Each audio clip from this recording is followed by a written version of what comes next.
ശ്രീരാമ ജന്മഭൂമി തീർത്ഥക്ഷേത്രത്തിലെ പ്രാണപ്രതിഷ്ഠാ ചടങ്ങുകളിൽ മുഴങ്ങുക നാമക്കൽ മണികൾ. 7 പതിറ്റാണ്ടിന്റെ അനുഭവത്തിൽ ഏറ്റവും ഭവ്യമായ ജോലിയായിരുന്നു രാമക്ഷേത്രത്തിലേക്കുള്ള മണികളുടെ നിർമ്മാണമെന്ന് നാമക്കൽ സ്വദേശികൾ പറയുന്നു. 48 രാജകീയ മണികളാണ് ഭഗവാൻ ശ്രീരാമന് വേണ്ടി നാമക്കലിലെ കരകൗശല വിദഗ്ധർ നിർമ്മിച്ചത്. ഇതിൽ 12 വലിയ മണികളും 36 കൈമണികളും ഉൾപ്പെടെയാണിത്.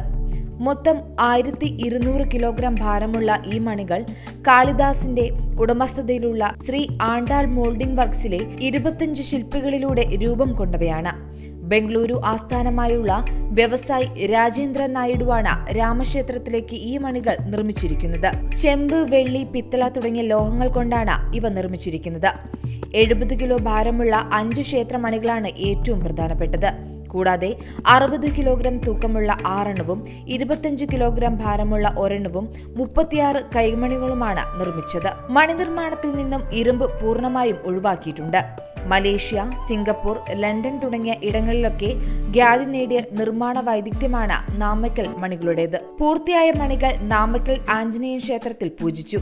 രാമക്ഷേത്രത്തിലേക്ക് കൊണ്ടുപോകുന്നതിനു മുമ്പായി നാമക്കലിൽ ഘോഷയാത്ര സംഘടിപ്പിക്കും. തുടർന്ന് ട്രക്കിൽ ബംഗളൂരിലേക്ക് കൊണ്ടുപോകും.